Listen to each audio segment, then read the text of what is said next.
I never envisioned myself being a church planter. It was one of the largest launches in our history. I was going to move to another city, had an opportunity to take another job, and the Lord's like, no, I called you back to your hometown to plant a church. I didn't want to go, dude. Like Salisbury, North Carolina was not the dream location for a church planter. The day before launch, man, I'm like just nervous, full of anxiety. Like, are people really going to show up? In the city of Salisbury with 334,000 people, 950 people showed up that day.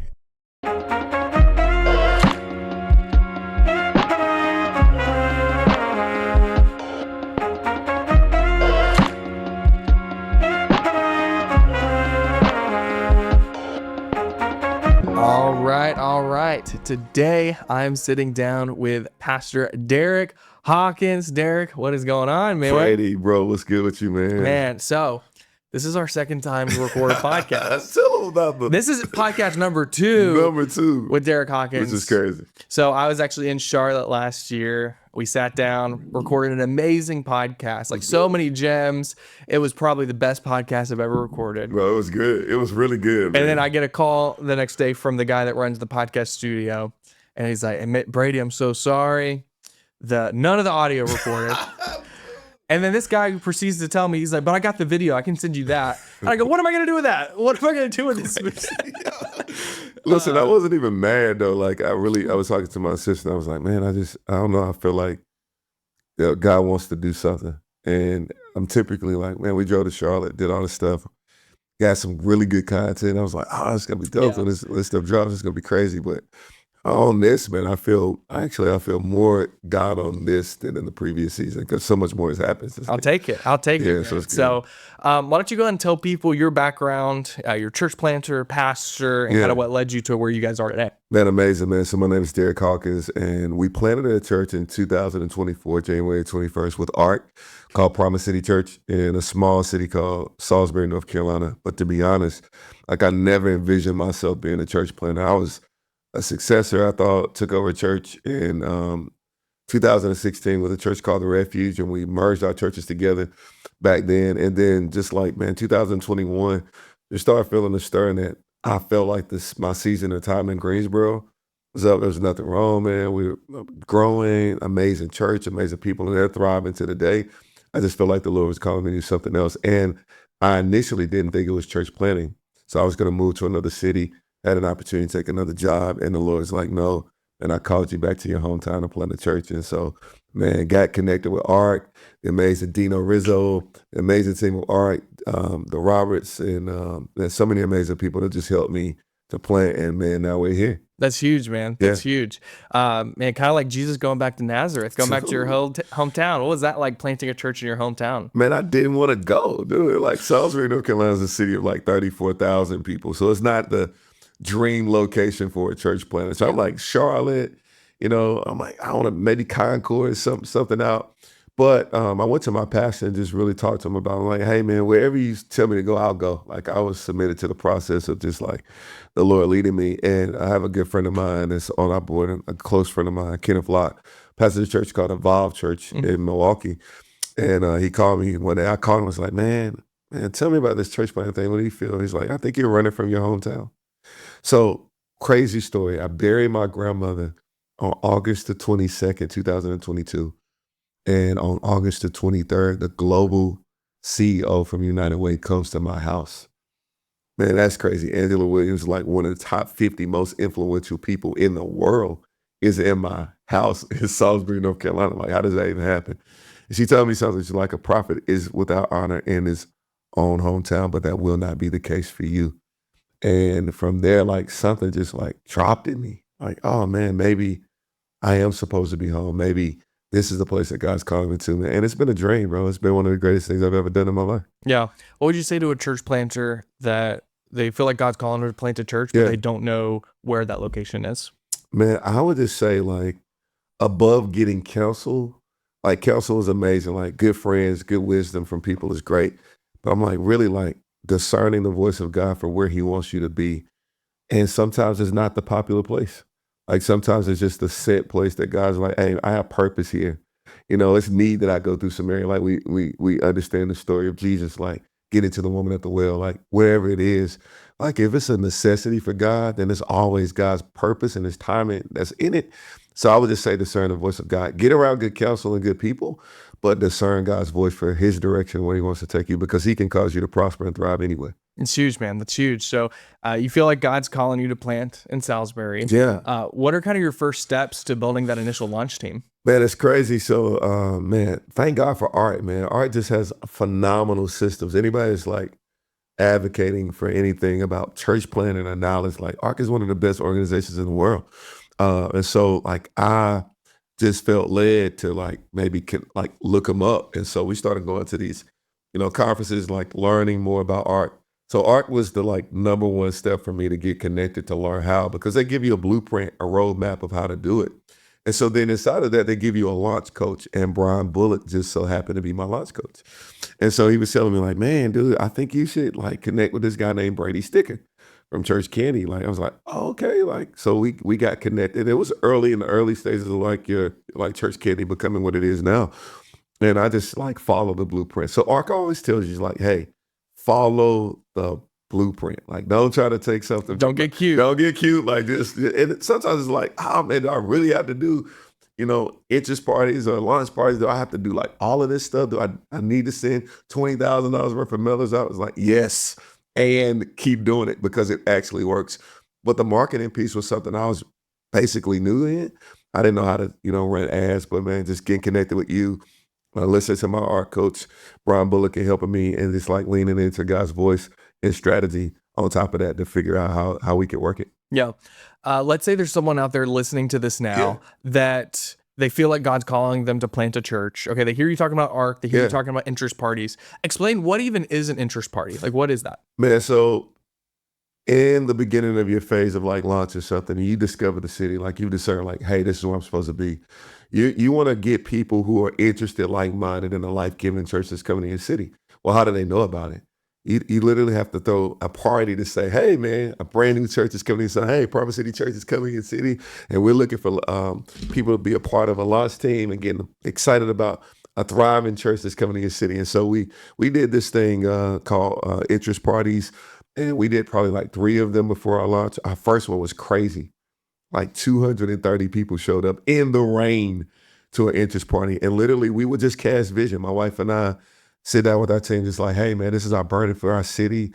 We feel like the Lord's calling us here, life-giving church in the city of Salisbury, and we want you to be a part of our launch team, which your launch team exists to get you to launch day.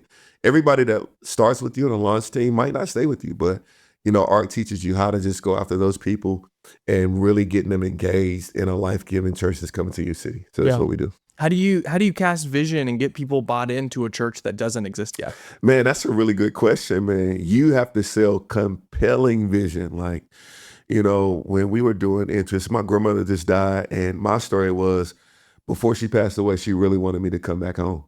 And I was like, I'm never coming back.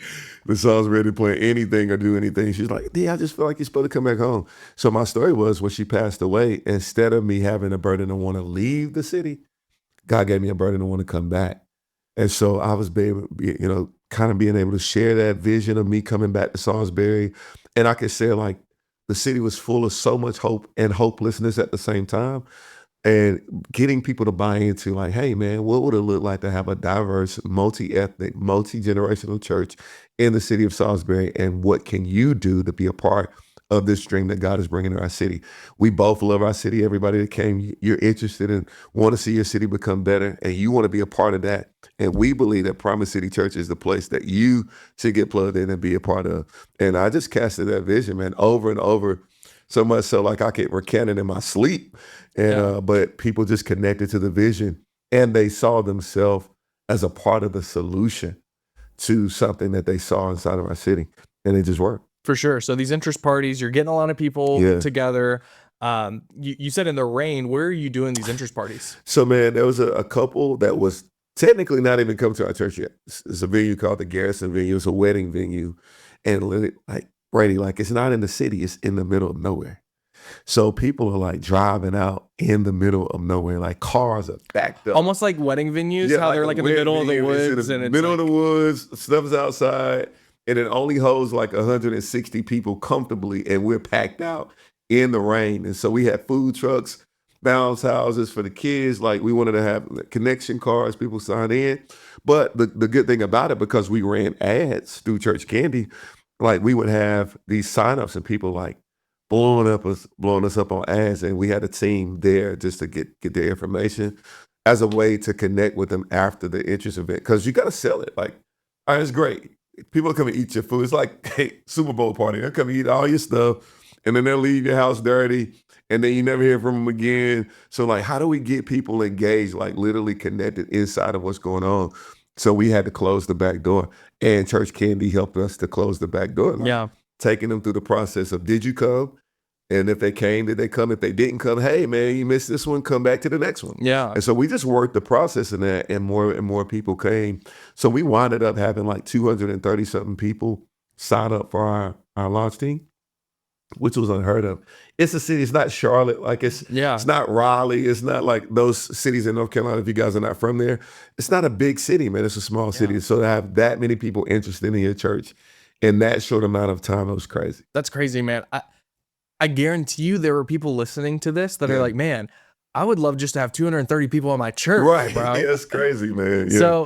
So how did you guys get all of those people connected, and like what did that look like? Yeah, so I think that the thing about being, I hear a lot of people that like just parachute into a city, and I think that's amazing. But I think the opportunity to be from the whole town is a little bit different of a feel. Like I grew up at North Moran High School in Spencer. So, now the principal of that school, my alma mater, is a part of our church. I'm born and raised in Salisbury, 7 minutes from, not even, maybe 3 or 4 minutes from walking to the school that we're planning in right now. So I was able to like get inside of the community and connect with people, and people knew me. And so I was able to just cast vision and get people a part of it, and it was different. Our city has some amazing churches, but I feel like what Promise City Church is bringing is just different. It's diverse. It's multi-ethnic. It's multi-generational. And I can just connect with people who look like me. Just imagine, growing up with people your whole life, and they're serving in your parking team. Like I have so many stories of like a guy, James House. I grew up with him since the 6th grade. And now I'm like, oh man, he joined our church. He's on the parking team. This guy's amazing, like lineman in college, a local college there. Yeah. Grew up with him in high school, and now like, dude, you're a part of my church. I can't believe it. So those miracles God keeps doing, like, and I'm like, man, that's a reminder of the faithfulness of God, of just like connecting you to your purpose. That's why I'm like, discerning the voice of God to the place that God's called you to is vitally important. Man, that's so cool to hear. So one of the things that we'll do like with the ads is we'll set it up to where if someone like goes to the website or is like familiar with you, we'll like continue to show them more and more and more ads. Right. And I think because you're like from Salisbury, people just saw it for the first time and you go, it's like the Leonardo DiCaprio meme that's like, and he's pointing at the TV. He's like, I know him. Man, so did you see that a lot of people like, man, I saw you guys online and like I knew you. What was that like? Dude, it's like now I can't even go to McDonald's. Like, oh, that's the pastor from Promise City Church. Walking downtown in my city. People had never seen ads ran the way that they ran in our city. And the thing about it is, I believe, and my pastor, Pastor Jay Stewart, always says this, and he's one of the voices of my life, like, I believe that God wants to harness technology to grow the kingdom.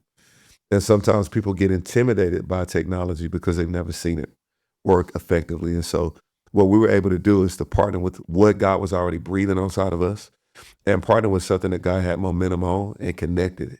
And so was able to give more visibility to our community in a way that had never been, like they had never seen ads show like that. So it's like, these are commercials and people are like, oh. So it made you feel like you were kind of a bigger personality than what you actually were, but also it gave them the intimacy of being able to connect with you on a level, because I do really know him. Yeah. So when I'm going through a McDonald's, like, oh man, I know Pastor Derrick, and it feels personal. Yeah. And the messages feels, and the messaging felt personal, and people just were able to connect. And I think that's what the city needed. Yeah, that's huge, man. So people see an ad on Instagram or Facebook where you guys are inviting them to church, or at this point of the story, interest parties, getting connected. Yeah. Then you have people show up to interest meetings or launch parties. And then they show up. Do you have any testimonies of like, hey, like this person, they found us from the ads, they showed up from that, and like this is what God did in their lives, all because they were invited from an ad on Instagram? Yeah, Jacqueline Shibley is probably my favorite story. Jacqueline was not originally from the area, saw some ads on social media, was really not even actively engaged in that church at that time at all. Like, had a lot of questions about her faith, but like really engaged and love the Lord. Like, had gave her life to Christ, but was just like in limbo of what it was. She started coming, came to one of our interest parties, and then showed up on last Sunday and hasn't left. Now she's the next steps director over all of our growth track. And so that's it's crazy, huge. man. So just being able to see her story, not just the testament of an ad just leading her, but an ad transforming her life. And so I think what we miss in this is like, yeah, ChurchCandy is amazing. Brady Stick is awesome. A close friend of mine. But I'm like, what's been amazing is like somebody's life is transformed by the gospel because of an ad. Like, you get a chance to show up in somebody's feed that was looking for God, and they didn't know that like the church that you're about to plant, like God's gonna use that church to change somebody's life. Dude. So it's not just an ad, man. This is a life-changing, transformative piece to somebody's life that their life can change. And now her life has changed because of that. I love that, man. Yesterday, I was talking with my team, and every Monday we have our team meeting where we all hop together on Zoom because they're all remote, and trying to cast vision. And just, for us, we don't see that Right. firsthand fruit, right? Yeah. We're looking at a laptop screen. We're inside a Meta Ads Manager. And so I'm always having to remind my team, like, hey, right now, there are people driving by Promise City Church every single day. People that are struggling with anxiety, people that are struggling with depression, people with broken marriages, people struggling with addiction, people far from the Lord, and they want to get better. Yeah. And they want that. But they have no idea that this church exists. That's the truth. And so we have that opportunity at ChurchCandy to connect them to that local church that can help them grow in their relationship with the Lord and find freedom from that addiction, find freedom from depression and anxiety, and find healing in their marriage, all because they see an ad, they get invited to church, that church hopefully stewards that well, and they're able to walk them in a stronger relationship with the Lord. And so that's my heart. Like, that's what I love about what we get to do, and hearing not just like, obviously it's great. Like, we had 200 plus people at interest parties and all these people at lunch. But like, what makes my heart happy is those individual stories of like the testimonies of what God has done. It's huge, man. It's I huge. think, and I'll say this, man. One of the worst things a pastor, a business can hear is that your business, your church is the best kept secret. It's not a compliment, it's an insult. So it's amazing. Like, man, I restaurant with the best chicken that you've ever cooked and nobody knows about it. So I feel like what ChurchCandy has helped me to do is like, oh man, this is a great thing. I just didn't know about it, but I heard about it through an ad. And I found it scrolling because I was, another story, like a guy named Tamer, my guitar player, found an ad scrolling at like 3:00 in the morning. I was up and I personally responded to the ad. And his life and family has changed because of an ad. So it's like, I have so many testimonies of like the Lord waking me up and and I respond right to them in the moment. And it's actually me that responds. Yeah. And that transformation is crazy. And so I love the personal touch of the connection. I think that's one thing we lost in COVID. It's just like the personal connection of like touching people. People want to be touched. And I feel like that's why the church is so important. That's why people need it. They need to be around community. And ChurchCandy has helped us to foster that. Yeah, that's huge, man. I think one of the things that you said I want to harp on is that someone said they were interested, or they planned to visit or RSVP to an interest party, whatever it was, at 3 a.m. You saw that they did that at 3 a.m. So you took the time to connect with them right then, because, hey, they're already awake, right? For sure. I'm going to be 100% honest. Most of the time, whenever churches sign up with ChurchCandy and then end up leaving, they say it didn't work for them. Typically, and they'll admit this, it's like we didn't have a good system for connecting with the people once they said they were interested or planning a visit to our church. We didn't have a good system to follow up with them and actually get connected with them. But it sounds like a lot of the fruit from what you guys have seen, it's in that connection. Personal connection. The ads are great to like, hey, we will connect them to you, but then you can't just let it sit there. Now, it's not ChurchCandy's job to get people in your church. It's our job. It's the job of your team. It is ChurchCandy's opportunity to make your church more visible. And I think when we understand the why, like, your why, as much as that's important for me to connect with you, and I love the system of what you guys do. Yeah. My why is going after lost people in my community. And so, man, I'm using your system to help me to do that. Yeah. But it's my job to work my why to get more people in the doors of our church. And so I would say that today. Yeah, we brought in a pastor a couple weeks ago just to pour into our team and just like a leadership session. And one of the things he said that he loves about Church Candy, he brought it back to the story of where there was the paralyzed man and the people had to bring him in on a mat into the building where Jesus was. And he compared it to like Church Candy's like those guys holding the paralyzed man up on the mat, right? Like Church Candy will bring him right up to where, for sure, to the church. Church Candy will bring him right up there, but then that's where Jesus and the disciples had to do the actual ministry itself. That's huge, man. Well, I want to circle back to kind of your launch story. Okay. You guys are building the team. You guys are crushing it. God's doing amazing things just with the interest parties. Yeah. Let's talk about like looking for that venue. What was that process like? Looking for did you guys plan? I'm assuming God gave you a building fully paid off, multiple $millions, right? Man, you're joking. Hey, listen, I got a crazy, like devastating story. So I had a guy that was a part of my home church that's like, hey man, solid investor. It's like, hey, if you find a building, like we'll help you to purchase the building. We want to do some shopping center stuff, so you can lease the space for us. So we found a building. We put a cash offer in on the building, and the guy was like, I'm not selling it. So I'm like, oh crap, like, what do we do? So he tells me this while I'm in Milwaukee at Kingdom Block Church, is like, you know, and another church I was fellowshipping with at the time. And really like getting some advice on like, man, because I'm nervous. We're close to plan. I'm like, I don't know how we do it. Got to raise money, all this crazy stuff. And they get the call like, hey, man, not only are they rescinding your offer, they don't want to sell the building, and they're giving the space to another more established church. Bro, I was like, man, devastated. I'm like, okay. What a slap in the face, bro. Man, it was a slap in the face. And I'm like, oh man, but was it?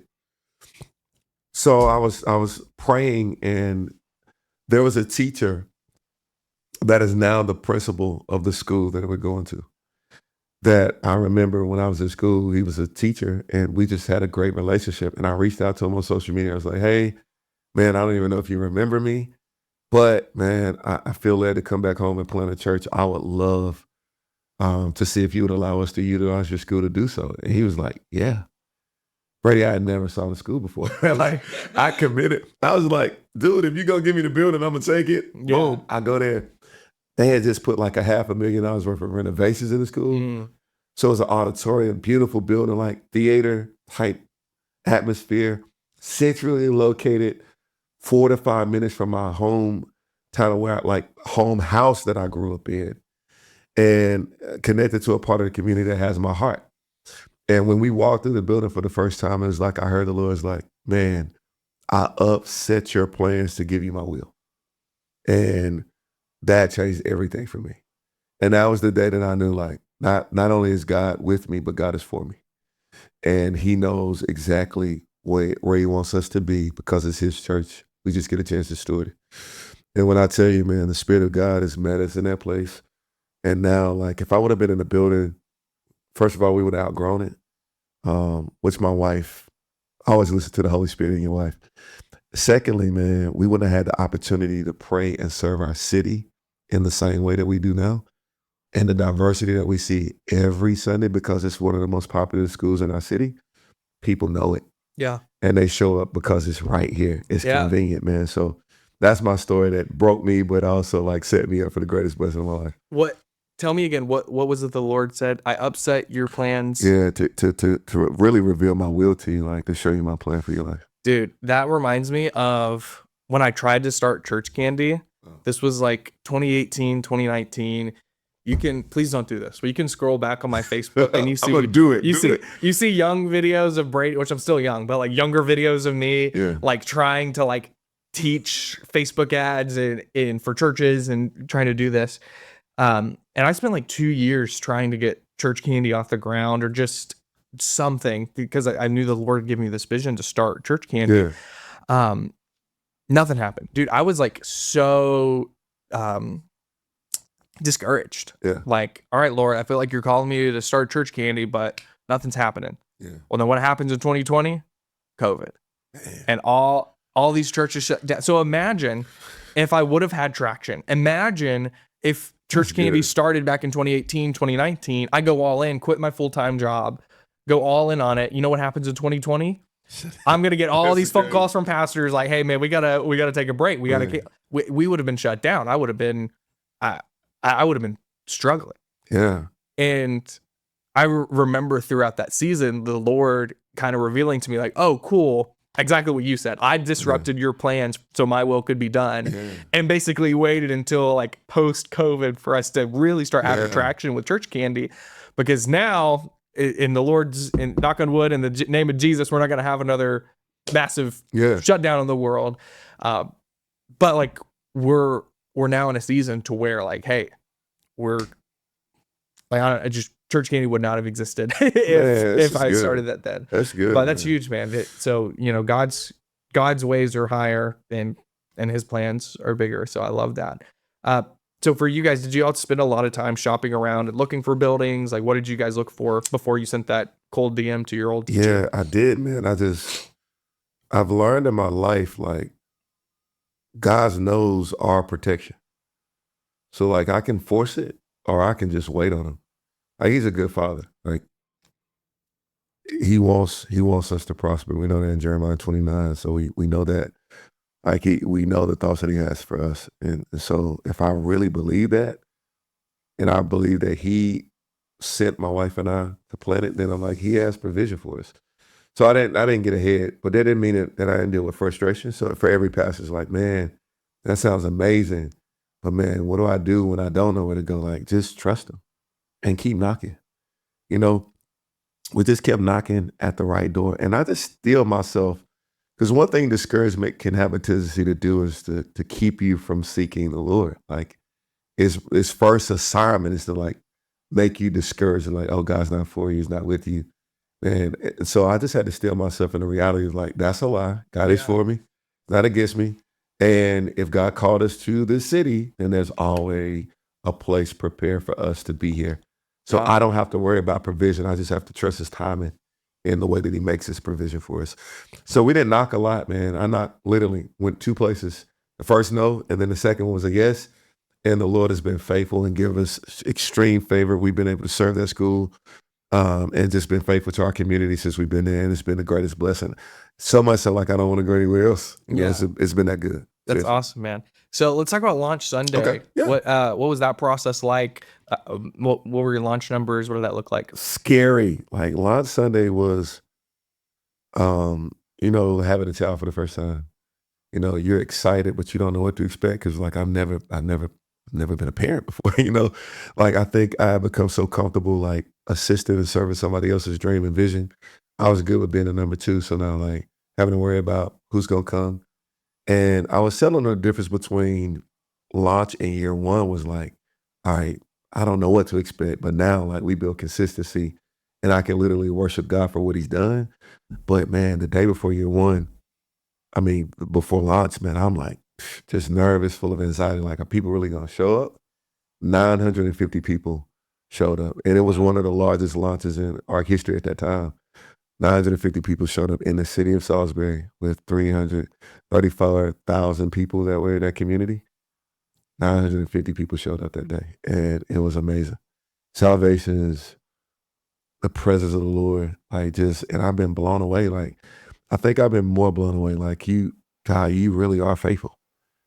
Like, I know 950 people might not be everyone's testimony, and that's not success because of the amount of people that showed up. It's successful because I obey what God told me to do, and because I gave him my full obedience in that. Like, he exceeded my expectations. So 950 people showed up on Launch Sunday. People were everywhere. It was crazy.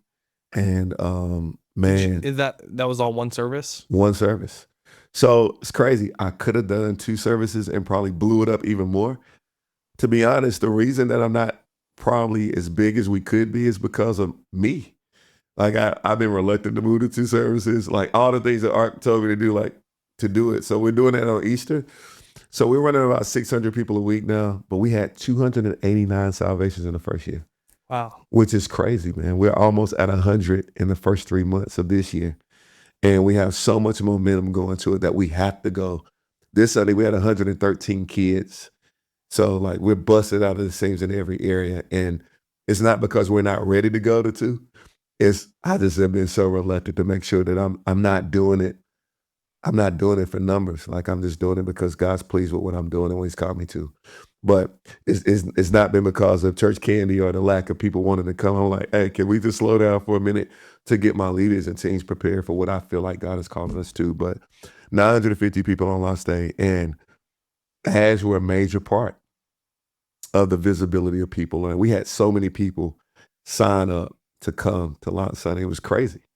And just imagine the people who just couldn't make it. So if we would have did 2 services, probably been crazy numbers, man. Yeah, man, that's huge. I love I love y'all's story and kind of what God has done.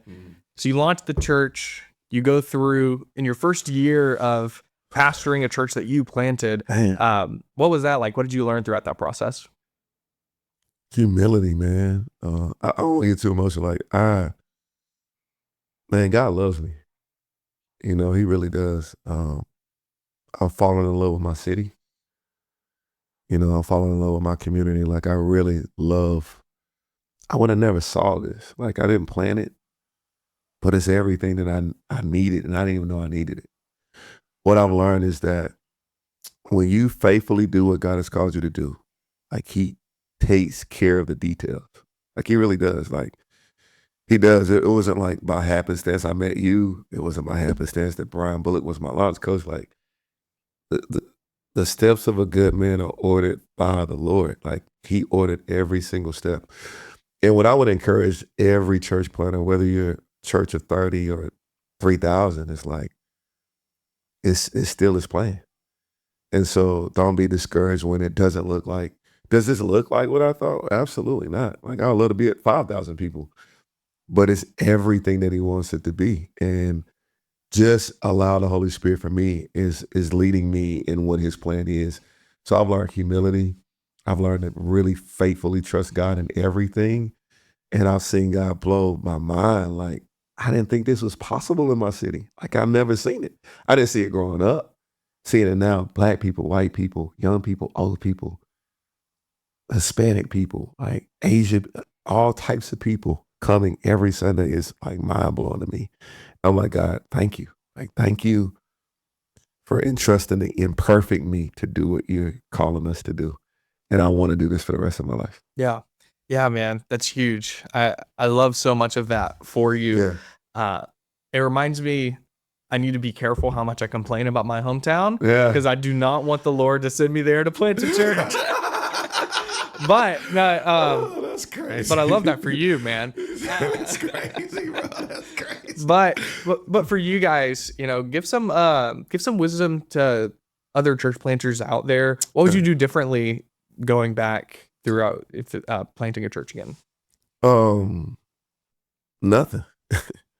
I know most people say I would do this different. Of course, I don't think it's anything like enjoy the journey. The journey is something that you'll never get again.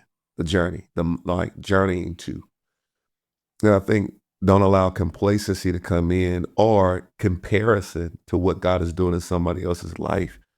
And you feel like the pleasure of God in your life comes by the numbers of people that show up on a lot Sunday or weekly attendance. Like God's pleasure is just simply you obeying God and what He's called you to do. And so like, the thing I love about the story of Jesus is before He performs one miracle, He's like, this is my son in whom I'm well pleased. Like the miracle of God just being pleased with me before I launched the church, He was already pleased with me. So just knowing that, like, but faithfully journeying with God and dreaming with God of like what it could look like to plant a life-giving church in your community. You get a chance to dream with them. So every church planter, I would spend just more time with my team. Like That would probably be the thing. That was like, if that's one thing, just spend as much time with your team as you can, because when it starts coming, get to know those people who go on a launch journey with you. Because when new people start coming in, you don't know them.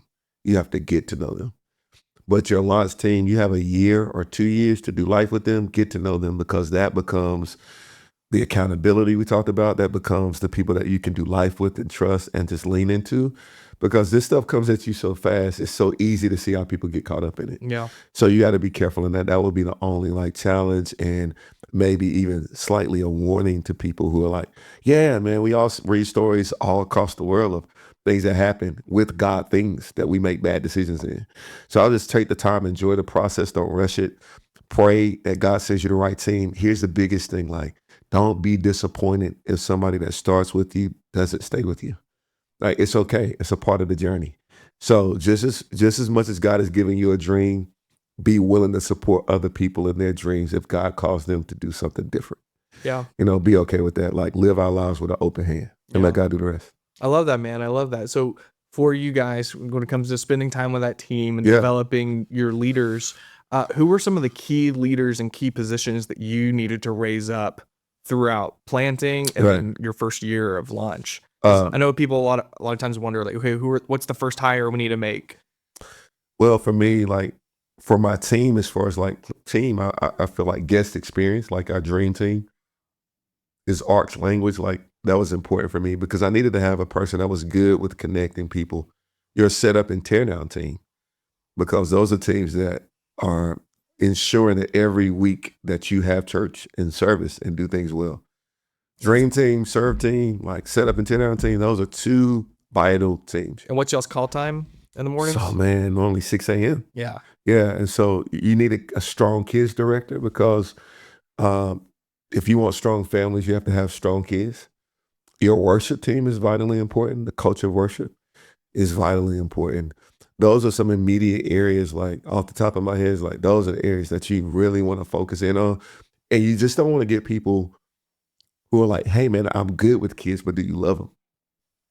Like, I can do this because I'm a teacher, but do you actually love what you do? And what I found out is that sometimes the person that's skilled in an area of ministry doesn't do well in the area of ministry in church.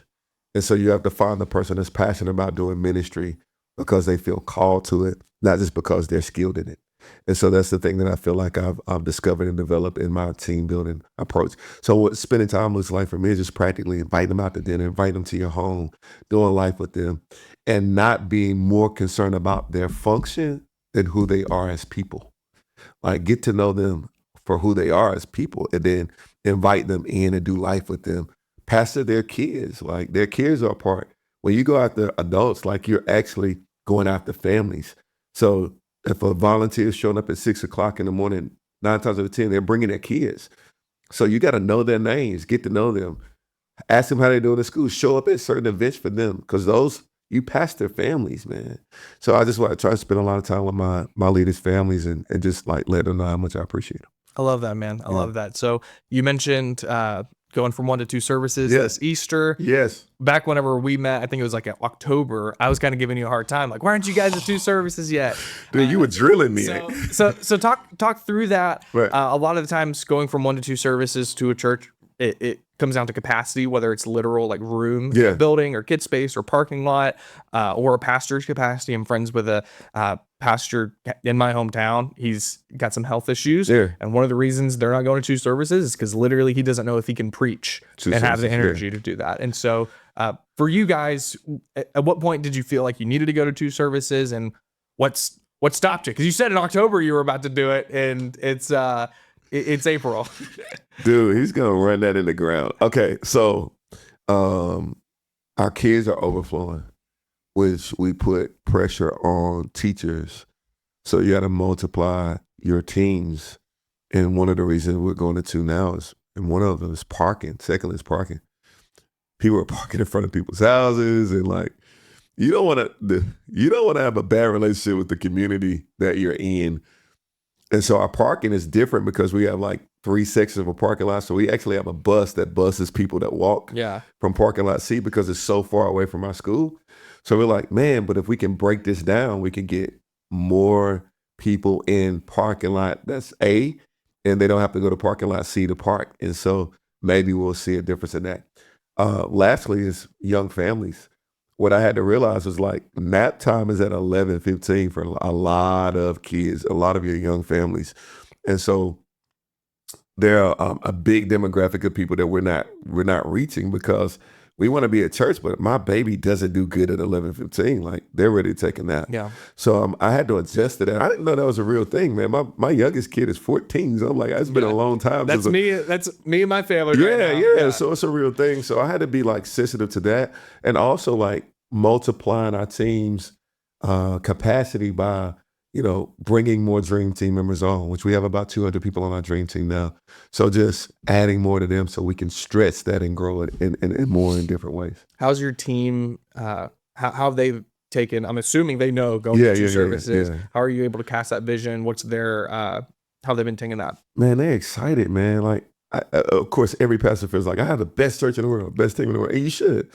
But I literally believe it, man. My team is amazing. Of course, they're like, man, Pastor, but they're excited because they're bought into the vision of what we're doing. Like when you come to Promise City Church, it's excitement. Like from the moment you pull in to you walk through, it's just excitement. So everybody's excitement because I've casted the vision like, hey, we're making room. Yeah. So we're making room for God to do more in our services through our community. And we need your help to help us to do the thing that God's called us to do. And that's to add to the kingdom every chance that we get. So they're excited, man. They're nervous. I'm nervous, dude. I'm nervous. Nobody wants to preach to an empty room. So you're like, I think the biggest thing for me, I had to get over like, man, it's going to be cut in half. Like, are people going to come? Are people really going to come? Like, I feel like all of those things are me just really getting over myself. But as far as being ready, my team's been ready probably longer than I've been ready. Yeah. Is this the thing? Like when you go from 1 to 2 services, the biggest thing you got to watch out for is team health, because that a lot of the times can really stretch your team's capacity. Right, for sure. So we've been focusing on sit one, serve one, which is a big language in our culture. So you're raising up people to multiply themselves. And so I think we did a great job and are doing a good job. Like, hey, man, you never get a chance to sit in service. Man, this time you get a chance to sit in services by coming and being with your family and just serving the next service or serving the 9 a.m. So we're doing a 9 and 11:15, and I'm really nervous. I'm not nervous about Easter because I'm like, it's Easter. I'm nervous about the Sunday after Easter, which is statistically the lowest church attendance in the world. And we're going to 2 services officially, on Easter, but then the Sunday after. So all right, I'll just make sure your ChurchCandy account manager is on it. Make sure that they're running the best ads. Please, man. I'll call them as soon as we're done. I'll say, thank you. Why don't you go enter the good ads? Give me the best ones, man. You guys have been amazing. Your team has been, you've been a friend and a brother, man. So it's been easy to work with, and just even, I think the thing about any relationships that most people check out when there's challenges instead of pushing through it. So I feel like what's helped us is like even through the challenges of growing, like because I've literally watched ChurchCandy grow, but I feel like you've always made Promise City Church a priority, and anything that we've ever brought to you, you were able to like fix it, correct it, and like be present in a moment in that. So I'm just grateful for the opportunity to do life with you outside of just doing ads with you. That's awesome, man. Awesome. What would you say to a pastor that's considering ChurchCandy, but maybe they're on the fence? Man, why not? Why are you on the fence? Like, there are people in your city that need to know that your church exists. There's somebody right now that's scrolling through social media and they don't see your church, and they need to. ChurchCandy has the ability to help you build the kingdom of God in your local city and your community. And so why should you not? You should be like at the end of this video, like, where do I sign up? I'm telling you, it works. It works because number one, God is with you and God is on ChurchCandy. So why not get together and see what God desires to do in your city and the kingdom of God together? So try it. I love it, man. I love it. All right, before we wrap up, I'm putting you on the spot. I'm going to tell you we're going to do this. So one of the things for like Promise City's ads that I want to do is sometimes the best ads don't look like ads. Huh? So I'm going to ask you some questions that we're going to run for ads for Promise City. And they're going to be podcast clips. Okay. All right, cool. And so let's just jump right in. All right. So you're from Salisbury and you guys started a church there? From Salisbury, North Carolina, born and raised, man. Tell me about your church. Man, Promise City Church is a life-giving church, and We exist to reveal the heart of God to every single person that we meet, revealing the heart of God to every single person that we encounter. And so we want you to encounter the presence of God and the unconditional love of God in every single thing that we do to every person that we meet. Yeah. Why should someone come visit? Or let me re-ask that. I got to make sure that the beginning, the hook of the clip is good. So why should anyone visit your church in Salisbury? Listen, I believe that if you're looking for a life-giving church in the city of Salisbury, North Carolina, there's no other place to go than Promise City Church. I believe from a life-giving word to a children's experience to a worship encounter that's going to lead you to the presence of God. From the parking lot to the auditorium, you're going to experience God's presence and his love every single time that you come. And that's why you should come and experience Promise City Church. Boom, cut it, run it, and that make that as a marketing lesson to anyone listening at home. The best ads don't look like ads. And so that podcast clip is going to crush it. So awesome, man. Hey, if anyone wants to get connected with you, maybe they're considering planting a church and they want to ask some questions, what's the best way for them to reach out? At Derrick Hawkins on Instagram or Facebook. I would love to ask or answer any questions, and I would love to learn from you. There's some things that you might know about church planting or marketing that I don't know. And I would love to just do life with you. Grab a cup of coffee if you're near, or just jump on a phone call or a Zoom and just catch up. All right. We'll link it down below. Derrick, thank you so much for coming to Houston, Texas. I'm in Houston with my bro. It's been good too, man. Let's go eat some meat, bro. Let's go. All right.